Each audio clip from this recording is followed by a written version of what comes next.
At the end of your life, what will be your legacy? What will you leave behind for future generations? For the world, join the World Messenger, Izabela Lundberg, each week as she brings you a new distinguished guest from the business, sports, or entertainment world to share their success, their struggles, and their lessons. They will share their insights into current hot topics that affect everyone. Izabela facilitates an intimate, vulnerable environment to find the true value of humanity and real leadership. Are you ready for your legacy? The legacy that matters? Hello, my beautiful friends. It's Izabela Lundberg, the World Messenger, and I have another epic episode for you here on the Legacy Leader Show.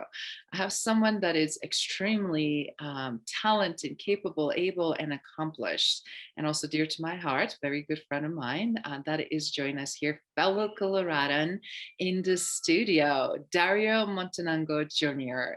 He's Awesome. someone that, guys, you really wanted to listen and going to take us an amazing journey here. He is not only a global connector, he is totally into things that you will not believe and see fitting together, from innovation, technology, networking, former military veteran that is changing the landscape, how we see things. I can't wait for Dario to share more. So without further ado, welcome Dario. Dario, good morning. How are you? Hey, Izabela, I'm great. Good morning. How are you? I'm fantastic. I'm so glad you, with your busy schedule, found the time to join us in the Legacy Leader Show, where we're discussing leadership, of course, our own personal legacy, and the bigger picture, why we are here, right? What's our purpose? What's our drive? But before we get into that, Dario, do you mind sharing a little bit about your background? How did you, first of all, where did you grow up? And then how did you, first of all, even get into military? Yeah, so that's easy. So my dad and my sister were both in the military, combat veterans.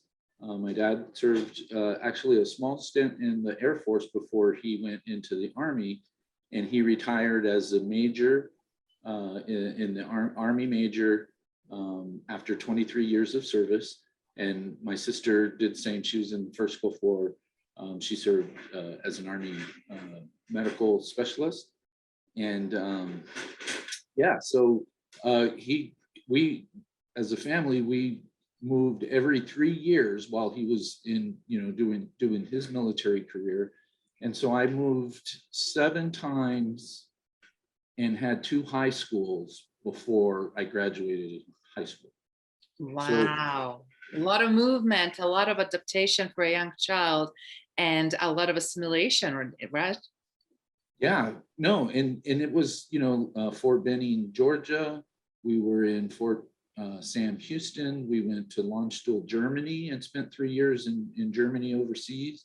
And that was a tremendous experience. I think I was in like the first, second, and third grade. So it had a lot of an early influence on me. I'd love to go back now that I can appreciate it. But then we were in Landstuhl, Germany.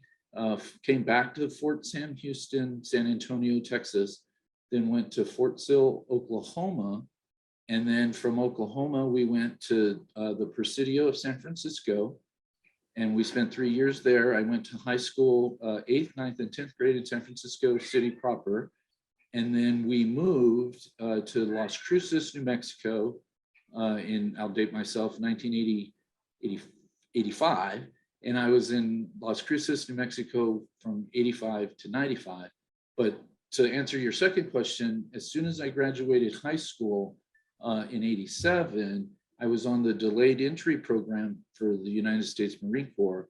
And I served an 8-year active reserve. It was a reserve contract in the military. And that was right out of high school. So I got out of the military in 1996. And I started my IT career in 1998. And I've been doing IT and networking and cybersecurity now, primarily since 2013. But IT career started about 26 years ago. So wow, what an amazing trajectory and how that shaped you who you are here today, which we're going to get into second. But I bet from those changes in school that not only helped you for quick adaptation, to read the room, to adjust, to adapt, which you also, but also to phenomenally to network, right? And then to connect with people. And you're one of the master connectors that I truly know. So do you mind sharing how do you approach networking as a result, as a young child that had to build those muscles to change the friends, the environment, that sense of stability? What helped you, first of all, to do that and to be able to adapt so well and still, complete your education with flying colors, but also how will you see that connecting dots in terms of how you network? well, I feel like just through that story and listening, it's like we were put in a situation where we had to meet new people all the time. And right. So I feel like I've been connecting to people all along. And I actually have a friend, I'm not going to say her name, but where we met in Germany. And so we met in like the first grade, and she lives in Las Cruces. Her dad and my dad were kind of, following the same sort of trajectory. And she's my friend today. We went to college at New Mexico State together, and we've stayed in touch. Her mom knows my mom, and it's just kind of cool how that works. But I think a lot of the traveling had set me up to just be that global connector, where I love all the cultures, the different foods, and just the traditions of, multicultural, right? Like, I mean, we live in a global economy, community, whatever. And even at my day job, right? I'm a third party vendor risk manager for the enterprise. And there I connect with global companies because my company touches 60 countries across the world. And in that sense, I'm still connecting. But then for the network piece, right? Like, that's a lifestyle. And in 2013, I was out of a job for, I don't know, I was unemployed and underemployed for, I don't know, it was about 16 months. And during that time, they said, hey, Dario, you need to go network and meet 3 new people a day and build your network, because you never know who's going to have a potential job or who you're going to meet, and you connect and you start building this relationship. And I said, okay, fine. So in 2013, I had like 125 connections on LinkedIn. And now we're like 8 years later, and I'm over 5,500. I mean, it's not as many as you have, Isabel, by any means. But in that sense, I've grown that LinkedIn connection networking, in the sense networking, not networking in the computer sense. That was what I was referring to earlier, by the way. But Sure. the networking part of it is, I mean, if you're in the job market and you're not networking at local events or finding out where these individual hiring managers are, you're missing how the landscape has changed. And it's a lot different now that the pandemic's happened, and you could do that stuff online and, connect via, some of the webinars now you could attend all over, right? It shifted from the in-person stuff to the online stuff, but the online stuff now gives you a bigger audience, global audience, right? Like, and so it's kind of neat to see that. But I think, to get back to the answer, networking is a huge part of my everyday. It's a lot. It's just part of how you interact in life. And if you're not networking and you need a job, then let me know and I can help you do that. I'll be your wing person to go with you to these events, because I love meeting people and talking to them. It's just funny how, if you go to these events and you show up and you're intentional about what you're doing, right? If you're selling something, fine. But you're there for a reason and you want to meet new people. People are receptive to that. And it's just sharing, whatever it is you're sharing. I happen to be sharing, cybersecurity and it's like, hey, we're looking for, a mutual collaboration in some cases, right, to move the ball forward or pay it forward or show a good deed, whatever that is, right? Like That is awesome, Dario, and thank you for explaining that. And reason I'm asking those questions because a lot of people, specifically as adults, still suffer or don't know how, right? And I love that you said how important it is just to show up. And honestly, your remark, it's not about quality. I mean, it's not about quantity, how many connections and relationship you have. It's about quality. Who truly knows you and who will vouch for you, who will open the door for you, who will make introduction, who will feel like you make up your character, right? Fits and they know that you're not gonna create a problem with other organizations or individuals, right? In their inner circle. It's all about quality of individual and quality of those relationships. And I see people are really trying a lot of different things. And unfortunately, why things are not working when we're trying to be everything for everyone or when we're just trying to be self-serving, right? And one of those things you mentioned, it's good to show up, to be clear what you're looking for, but also to serve. And one thing you just offer here, it's obviously service. And that's your core of one of the core values. And reason I want to for everybody that's watching and listening to also hear this, you are helping tremendous population right now that is extremely vulnerable, former vets. So do you mind share just a tad about that? How are you doing? Because now you're leveraging lessons learned, pain points you experience, how you turn things around, and now how you're helping them. Please share. Yeah, well, so the veteran community has been a part of just my family, right? Like my dad, my sister, my mom, she was awarded an accommodation of 32 years of civil service from President Obama. So my family is that service leader, if you will. And there's more examples of that throughout my family, but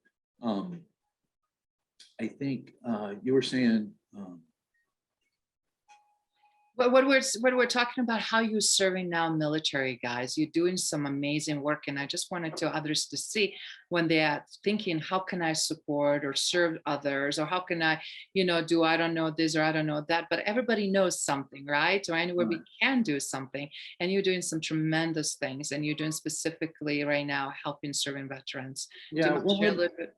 Sure, and it's that give first, right? That pay it forward mentality. It's not expecting something, right? You're doing it because you enjoy it and you love to do that. And so what we did, me and a former Marine, Omar, about 3 years ago, met another Marine from San Diego, and they had started this brand called the Veterans Beer Club in San Diego. And about 3 years ago, Omar and I started a Veterans Beer Club here in Denver. And that was about 3 years ago. COVID wise, I couldn't participate much during that year. So I've been doing it for a little over 2 years. And we've actually now moved up into the northern Colorado area to expand the brand up there.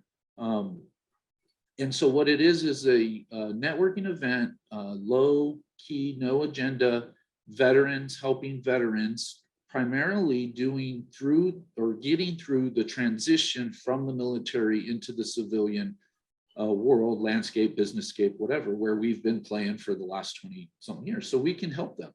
And the numbers, there's roughly depending on which statistics you look at, there's about 233,000 servicemen and women that will be exiting the military, transitioning out over the next 10, every year now for the next 10. So that's, 2.3 million people coming out that are going to need some assistance of some sort. That, not saying that the government and the military are not helping them transition out, but they still need us, people like us on the outside, to help them bridge the gap in to help them transition successfully.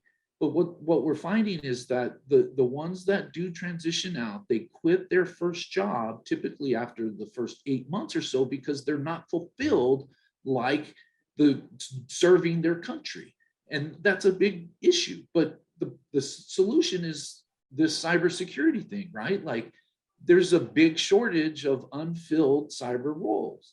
and because the military people have the mindset of serving, the country, national security. It seems like an obvious transition to help them into my space, right?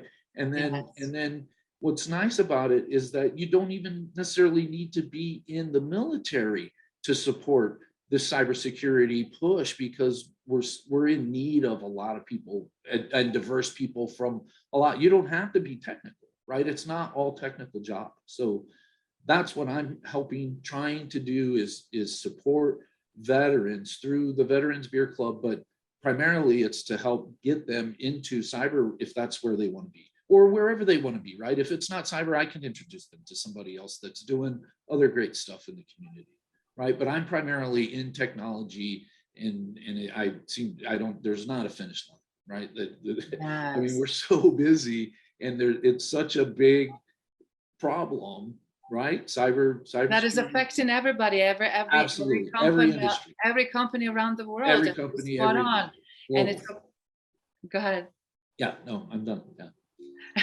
And it's a great opportunity, Dario, obviously, as you said, not to share what you know, and what they can select and deselect what they're interested in. But I love your enthusiasm and ongoing support. And that's beautiful, because right now we're going into holiday seasons when we're seeing a lot of people suffering, struggling, still looking for a more job or more clients or more stability or more sustainability. And as we know, all of those things create a lot of vulnerability, and they affect family dynamics, they affect quality of life. And COVID just unveiled a lot of those issues, right? So for everyone, again, watching and listening here, we have a great opportunity to serve everyone in their greater needs. And the question is, what servitude we extend, and that should be part of our strategic overall goal and objective as a company, as a team member, as an individual contributor, because we all can do a little bit more there. And you're doing obviously a fantastic job. So now, Dario, if you don't mind giving us a little bit insights of cybersecurity issues, or solutions or things, why you obviously, from where you sit, what do you see in terms of landscape?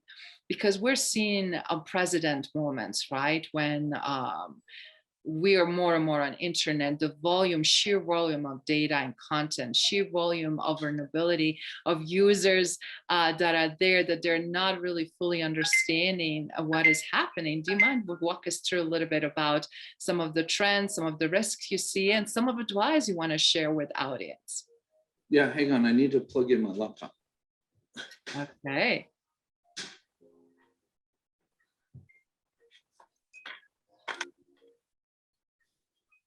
Sorry about that. No problem. All right. Yay. We don't want to lose you, so go for it. Okay, so what was the question? Okay, so Dario, do you mind sharing a little bit with us some of the trends, some of the risks, and some advice you see around the cyberspace security, specifically that anybody could relate to, and then learn more a little bit about, and also do some smart choices? Yeah, sure. So the biggest thing, and we don't have to none of this it should not be new to you. You see it in the news about ransomware and data breaches, and it's proliferate, right? It's almost every day. Unfortunate, right? Which means that we're not doing, a great job. But it's difficult for, I want to say, the good guys, right? We use terms like white hat good, black hat bad, but in this day and age, that might not work out so great, right? But it's really the ethical hacking, meaning we're using the same tools that the hackers are using, but we're using it in a beneficial way, because we're trying to find the vulnerability before the bad guy can exploit. But what we're seeing is, outside of ransomware, right, is the theft of data, your personal identity, all of the confidential and highly confidential information, your bank accounts, all that stuff, right? That's all on the table, but that's not new, right? It's the tactics that they're using that seem to continue to evolve, and therefore they're getting smarter and more effective, if you will. And so we're seeing a lot of business email compromise, a lot of, I mentioned the ransomware stuff, but a lot of it is just the malware, the nasty stuff, right? The virus, the Trojans, the worms, the all of that stuff. And it seems like, I mean, the numbers, the sheer, numbers that it's costing the United States and American businesses is in the trillions of dollars. So it's big business, right? Like and it's not going away, and it continues to grow. It's, it's on every CISO, CIO, CEO's mind, is how are they going to protect the information? And the stakeholders want to know that, right? And the privacy and confidentiality and all of that, right? Absolutely. And we're seeing that, privacy is a big deal. And the legal aspect of the criminal side of cyber is a fairly new industry. And so we're seeing the privacy, the legal, and the cyber really kind of play together. They're very dependent on one another. And it's getting complex because, as you know, like with the GDPR in the European side of the stuff with privacy, and then the CCPA in the California, because kind of like where California goes, kind of the United States goes in some cases, right? Like, and so that's been sort of the big ones, but every state has a different, and it's complex, but there's a lot of resources and sites out there, and I'll get those for you dressed up, like the IAPP for the International Association of Privacy Professionals. And there's a lot of associations out there that we're plugged into that do a lot of this monitoring and help you for wherever you're at in your journey. We can certainly help you there. But I think a lot of it is just awareness, right? Like basic hygiene 101, like know what's on your network, know who's got, you're not sharing passwords, right? You're changing those on a regular interval. That none of that changes. That's all basic stuff. And hopefully we're all doing it.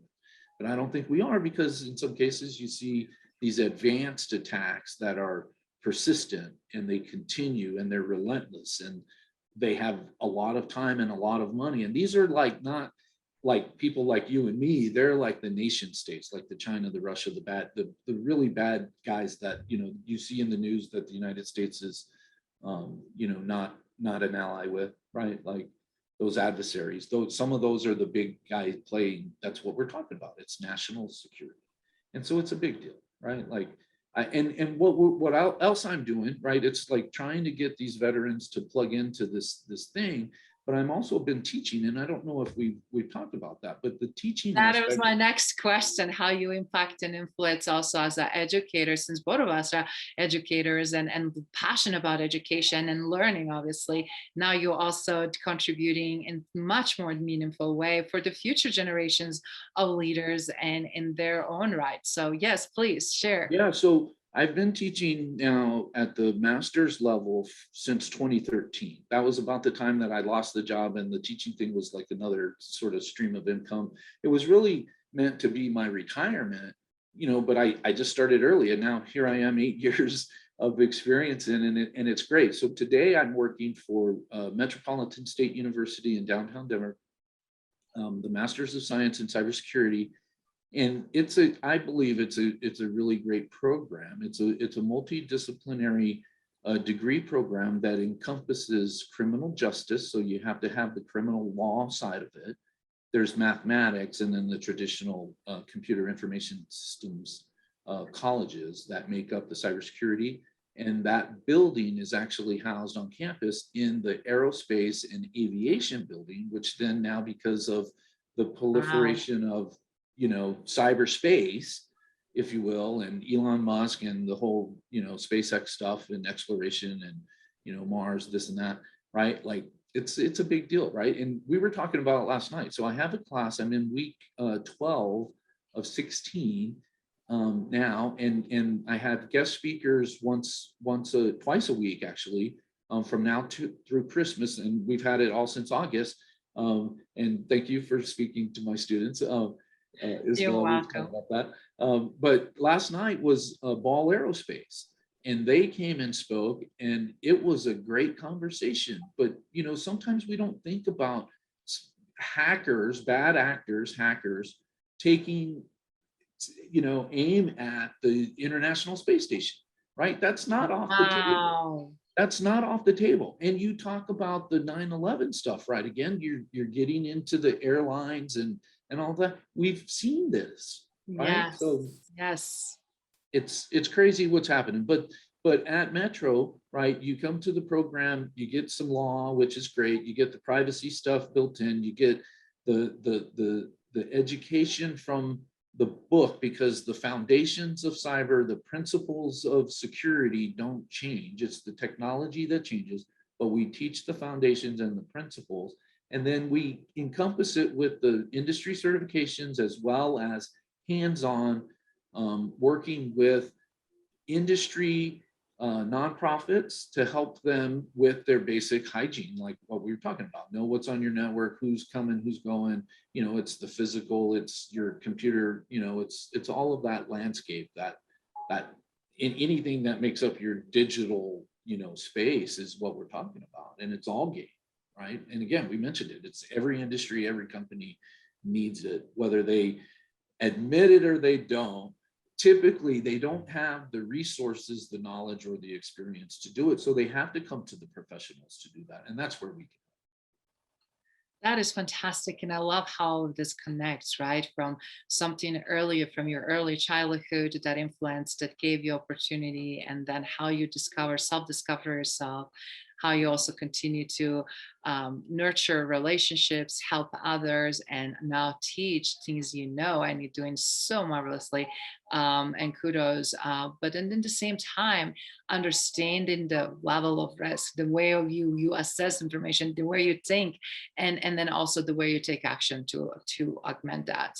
So for everyone again watching and listening, you have a now huge opportunity to explore not only IT industry, but explore also specifically cyberspace security. And when we talk about cyberspace, we're literally going into space with the security and elements that nothing is off the table. I remember Dario recently hearing at least like 4 or 5 attorneys that are just focusing on space law, and my jaw dropped, and how much things change, right? So when you're talking about that, even war in space, or issues around cybersecurity in that space are not off the table, and there are tremendous risks, right? It just blows my mind, right? You think about Star Wars and you think about completely things that you imagine as a child, and all of a sudden this is now today's reality. Anyway, please, can you share a little bit now, since you accomplished so many things and you already make tremendous impact, what is one of those things that you are still having on the table? What is in your bucket list? Going to space? No. You will pass on that one. Okay. No, I'd like to have my feet firmly planted, for sure. Yeah.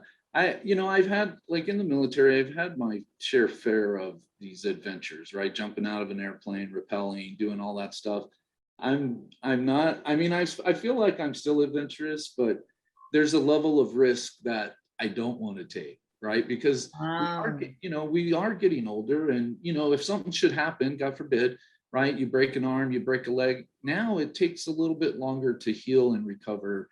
And I just don't want to take that risk. But I am active, right? I run.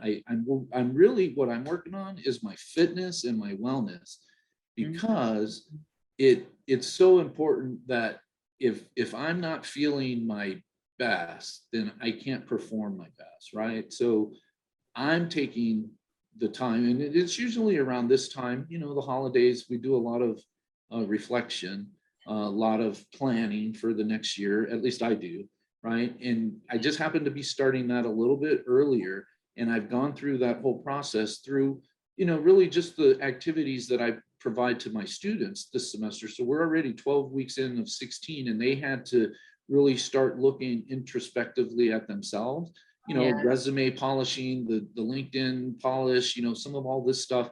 And so now they're gearing up, ready to present at the end, really what their polished elevator pitch thing is, if you will. So they're ready, even though this is the first class in their, 18 months, they're just starting on their journey through this program.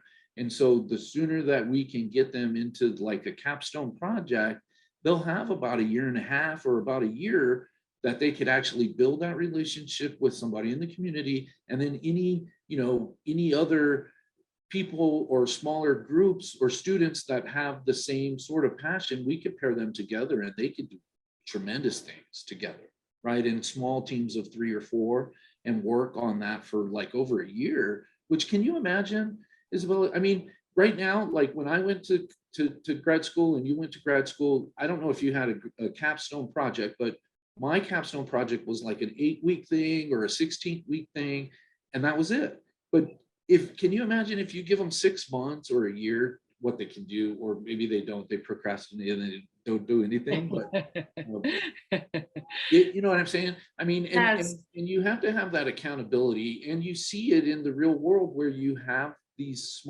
smaller teams made up of different levels of people with different backgrounds, different whatever, and they're doing phenomenal things because of this diversity. And we get back to the inclusion and belonging and all the stuff that's relevant today, right?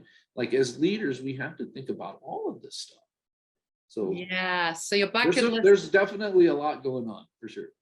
Yeah, since like your bucket list is also so tight, again, continuing to help and serving others in addition to getting better health wise, and I think, and fitness wise. And I think that's great because we wanted that longevity, right? We wanted to be, as you said, the best versions of ourselves and perform ultimately the best possible way, but also serving others and continue. But also what you just said, I love your passion, how much you're giving to your students, and how lucky they are to have you, because not every teacher or every professor I ran into is as passionate as you are, or as I am in some ways, because some people see that as a job, and some people see that as a phenomenal opportunity to groom and create future leaders. Well, I look at it, I mean, for me, it's part-time, right? Like I'm just doing it part-time.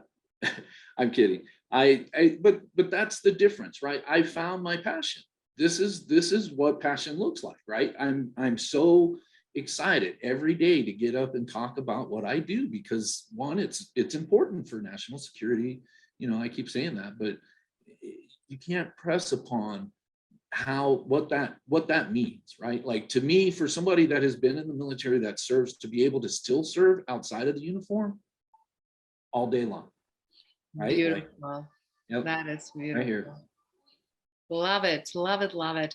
And guys, the keys you guys are hearing here is the passion, unleashing that passion and using that passion for greater good, because we need a greater good. Specifically, as Dario mentioned earlier, how many risks organizations are having and how much attack is on the United States specifically around that, and trillions of dollars of ransom and blackmail and all these crazy things that are going on. And as he mentioned, things are not slowing. How do we then get to create balance and then preventatively take action, is by learning and driving in and leverage the passion for the greater good. So in that in mind, obviously, do you mind sharing where you headed in terms of your own legacy?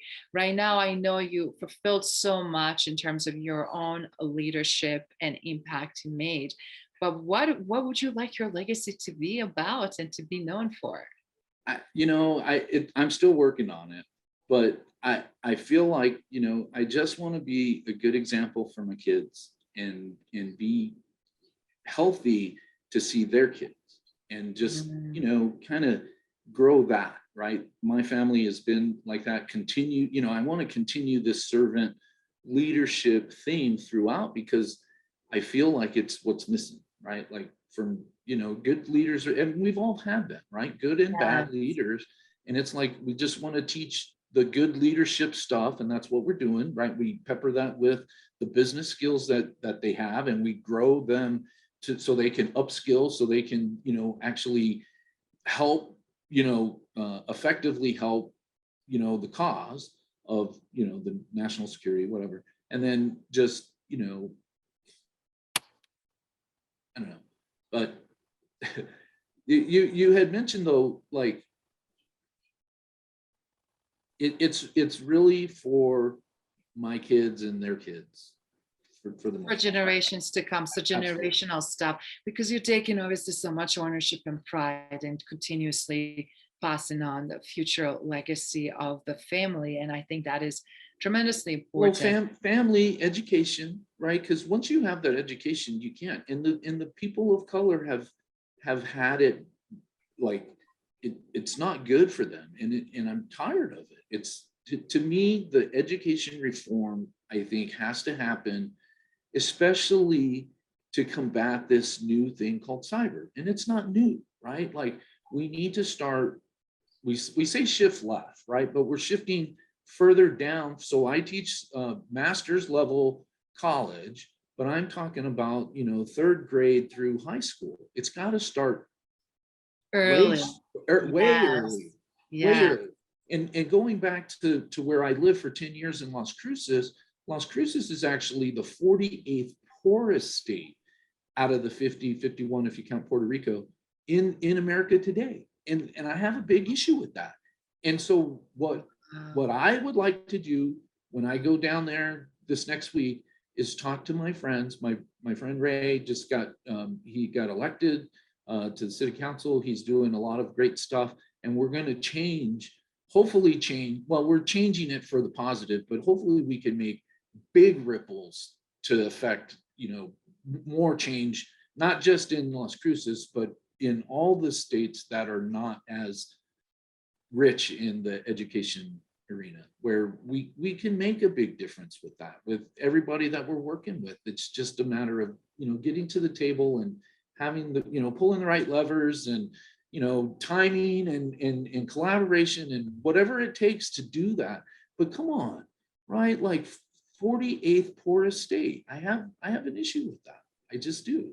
It's And anyway, that is it's a excellent. personal vendetta that I'm trying to tackle. And I See just that? want to get my head around it to where, I think partnership wise, because we're their partner to the north, right? Colorado and New Mexico. And then Yes.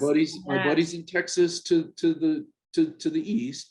And then, Yes. you got the whole West Coast. I mean, we're in this together. It's everybody. And it has to start. And it just, because education, right? It costs a lot. With the pandemic, it changes the dynamic of things. And really the education that I'm talking about are basic stuff that should just be free, right? Like you just have to have access to it or get access to it. And I think that's part of the problem. And that's where we're going to start, is trying to figure out how we can get them the information.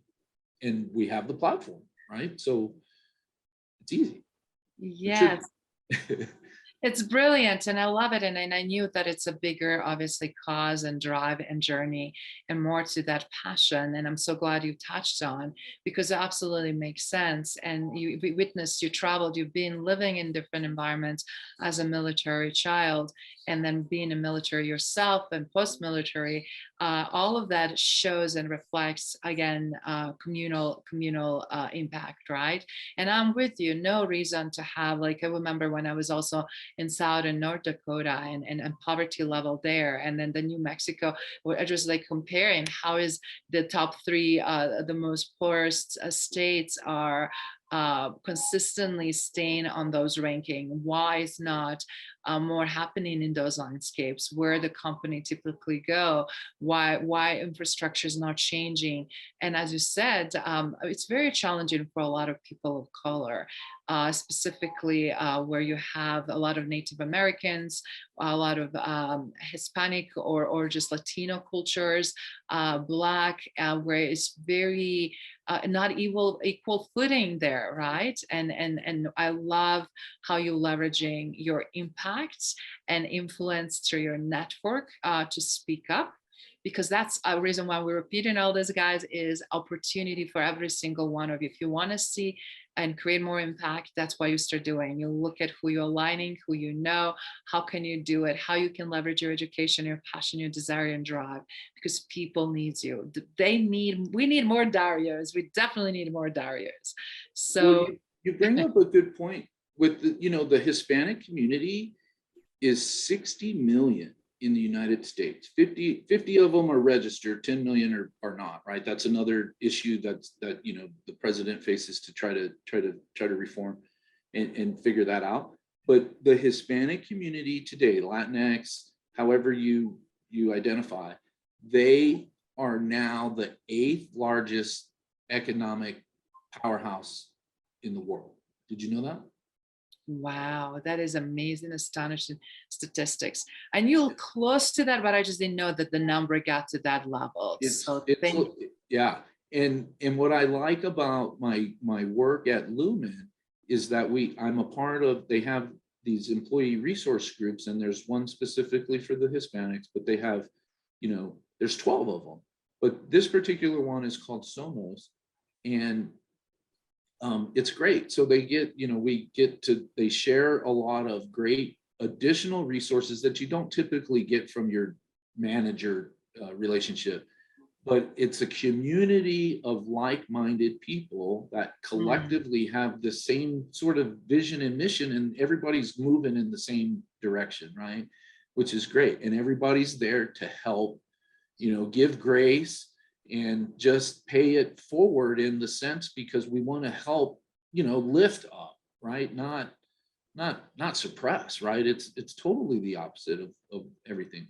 And all we're looking for is just to be, that happy, hopeful, love, spread more love, if you will, because we need it, right? Like right now, I mean, we're going through a lot, with the pandemic, right? I'm not we've hashed this out, but it's like, there's so much to do and get involved with that's out there, that's happening, that you just need to be intentional about what you want to do. If you need our help, we can help, right? You'll have our contact information. I'll put some resource stuff together. Izabela, you can have that, to share if you like, as sort of a takeaway, right? I would love that. And where to go to get like resources for, with the holidays coming up, you talk about credit card fraud, some of the basic stuff. I'll have all of that for you, so you can share that with the audience. Wonderful. Yeah, but I don't mean to get off track, but there's just so much happening that it's just great, right? Like, just be involved, figure it out. If this is something that resonates with you, but you don't know where to start, that's when you can check me out, contact me on LinkedIn. I'm happy to help. Izabela has my contact information. We're here for that, right? Like, if you're looking for work, we can certainly help with that. Totally. That's kind of what we do. That is beautiful. And you just apprehended me, because that was the next question. So for everyone watching and listening, yes, we'll have the links and when we post all of this for you. But beauty is you get a chance to access not only myself, now you can connect and access Dario, but also other people in community. The LinkedIn is always the best way. Reason why we operate so much on LinkedIn, Dario and I specifically, is because it's one of the most trusted platforms to do the business, to verify identity of individuals, to really also be able to network with global leaders around the world and really tap into your passion. And Dario, I just want to ask you before we wrap up for this amazing session on the Legacy Leader Show, how did you discover your passion? Because I can tell you that is a great identity for you. I can sure hear some voices saying that, because still you can't believe how many people still don't know what their passion is all about. So if you can help them to get a little bit of that leg up, that would be awesome. It's a great question. I just came out of this planning session, really, and because it's an exercise that I give my students at the beginning of this particular semester, because I'm trying to give them an overview of really the industry of cybersecurity and whether or not they want to come into this career because, I mean, one, there's a lot of opportunity, two, but there's a lot of stress that goes along with it, right?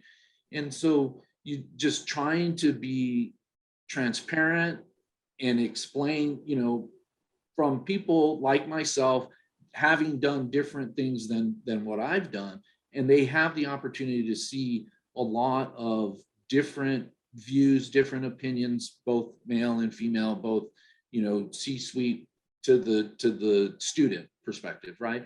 And everywhere in between. But where was I going?